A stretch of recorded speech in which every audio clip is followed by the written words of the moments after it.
Hola, de nuevo estamos aquí, tercer video. Hoy vamos a hablar de qué es la programación orientada a objetos. Un panorama muy breve, muy resumido, pero que seguramente te dará una idea muy clara de qué es y en qué consiste. Lo primero que vamos a recordar es qué es programar. Programar es hacer que la tecnología haga algo por nosotros. Algo que normalmente podemos hacer, solo que la tecnología lo hace a una mayor velocidad, tiene mayor capacidad de almacenamiento y tiene una respuesta o una capacidad de respuesta bastante rápida. Pero si nos dan el tiempo, nosotros somos capaces de hacerlo. Si nos dan el tiempo. Requerimos tiempo y tal vez el mundo de hoy exige que las cosas se hagan más rápido de lo normal. O a lo mejor a eso nos hemos acostumbrado. Bien. Por lo tanto, programar es saber que aprovechamos la tecnología para que haga esas cosas por nosotros, bajo cierto enfoque. Uno de esos enfoques es la programación orientada a objetos, también conocida como POO. La POO, o programación orientada a objetos, parte de un elemento muy sencillo. Su eje central es el objeto. ¿Y qué es un objeto? Para ello, primero pensemos en la forma de describir la realidad, de representar la realidad. En la programación funcional se representa con funciones. En la programación imperativa se representa con variables. En la programación orientada a objetos se representa con objetos. Por lo tanto, nuestra primera pregunta será, ¿y qué es un objeto? Tomemos un ejemplo. Aquí tengo un lapicero. Esto es un objeto. Es un objeto. Lo podemos tocar, lo podemos sentir, lo podemos usar. ¿Qué características tiene este objeto llamado lapicero? Tiene un peso, tiene un tamaño, unas dimensiones, tiene una configuración, tiene una forma. En particular, este tiene un color de tinta. Tiene unas características que le son propias a un lapicero. Esas características en la programación orientada a objetos se conocen como atributos. Pero también tiene unos usos, porque este lapicero sirve para varias cosas.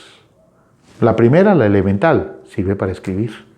Nosotros podemos escribir en él. Pero también sirve para señalar. También sirve para rascarnos. También sirve para lanzárselo a alguien y llamar su atención. También sirve para hacer un regalo.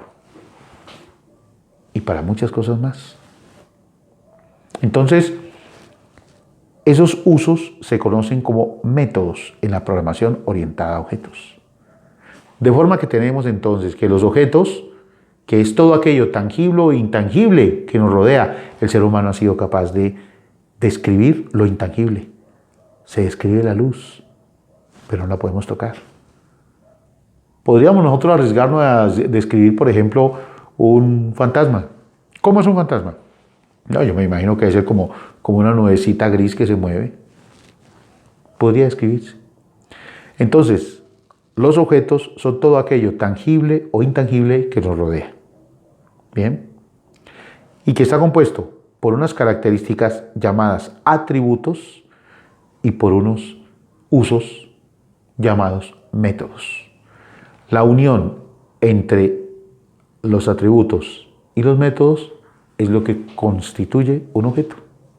Así de simple. Esto significa entonces que la programación orientada a objetos intenta interpretar el mundo tal como es, y eso es cierto. Porque posiblemente el mundo no sea exactamente un mundo de variables como lo sugiere la programación imperativa. O posiblemente el mundo no sea un mundo de funciones como lo sugiere la programación funcional. Pero sí es un mundo de objetos, posiblemente. Y eso es tan cierto que esa es la razón por la cual en la actualidad la programación orientada a objetos ha ganado mucho espacio por encima de las otras formas de programación. Bien, pues de la mano de la programación orientada a objetos han llegado unos conceptos muy interesantes, muy sencillos y que pueden darte la capacidad de intentar entender un poco en forma general en qué consiste esa programación. Los conceptos que han llegado de la mano de la programación orientada a objetos son los siguientes. Primero, la abstracción. La abstracción es la capacidad de convertir este objeto en una descripción de atributos y métodos. O sea, escribir, que en el fondo se convierte en describir este lapicero. Y no tendremos que tener el lapicero presente. Con que tengamos sus atributos y tengamos sus métodos, con eso ya sabemos que es un lapicero. ¿Qué objeto es? El objeto lapicero. De la misma manera, tenemos un segundo concepto, el concepto del encapsulamiento. Y el encapsulamiento es saber que ese conjunto de atributos y ese conjunto de métodos describen de manera perfecta a este objeto llamado lapicero. Y si fuera otro objeto, seguramente tendrá otros atributos, otros métodos. ¿Y es posible que algunos objetos compartan atributos o compartan métodos? Claro que sí, porque este lapicero sirve para rascarse, ¿cierto? Pero también sirven las uñas para rascarse y otras cosas podrían servir para rascarse. Comparten ese método. Este lapicero sirve para escribir, pero otras cosas también servirán para escribir. Un pedazo de carbón sirve para escribir. Entonces, dos objetos serán exactamente iguales solamente si todo el conjunto de sus atributos y todo el conjunto de sus métodos son exactamente iguales. De ahí viene otro concepto muy interesante llamado el polimorfismo. ¿Qué es el polimorfismo? La idea de que algo puede tener varias formas. Y para ello tenga en cuenta lo siguiente. ¿Qué pasa si este lapicero, en vez de tener tinta negra, tuviera tinta blanca? Y en vez de ser tan rígido como es, fuera un poco más flexible y se pudiera apretar. ¿Qué pasaría? Pues muy sencillo. Estaríamos hablando de un corrector que es como un lapicero con tinta blanca, ¿cierto? Y que tiene unas características similares, pero no exactamente iguales. Ese es el polimorfismo. Diferentes formas para un mismo objeto. Y entonces uno dice, o sea, que entonces podríamos pensar en un objeto lapicero general, claro, porque ya aquí tenemos dos expresiones de ese objeto con usos completamente diferentes. Características podrían ser similares. ¿Y qué pasa si este lapicero, en vez de tener plástico, estar hecho de plástico, su cobertura fuera de madera, y en vez de que tuviera tinta, tuviera más bien una línea de carbón o de grafito, y que tuviera un lapicero, un borrador aquí? ¿Qué sucedería? Pues muy sencillo, estaríamos hablando de un lápiz. Y este lápiz y este lapicero comparten muchas cosas, porque con este también puedo explicar, también puedo señalar, también puedo rascarme y también puedo escribir. Lo mismo que con este. Pero algo los diferencia. Es más, mucho los diferencia. Ese es entonces el concepto del polimorfismo. Diferentes formas para un mismo objeto. Y de allí viene ese concepto de la herencia, que la herencia es, por supuesto, algo mucho más elaborado, y es que este lapicero podríamos nosotros tener otros lapiceros.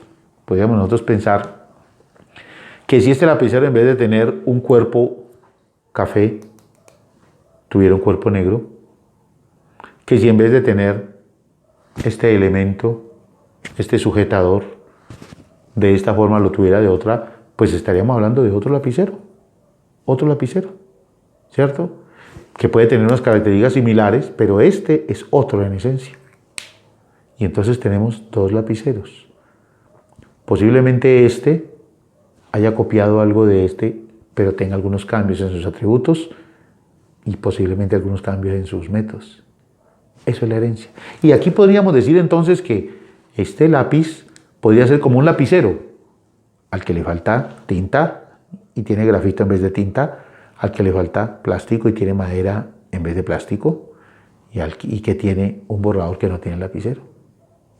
Bien, podríamos decir que este lápiz hereda sus características de un lapicero y por lo tanto ese es el concepto de la herencia.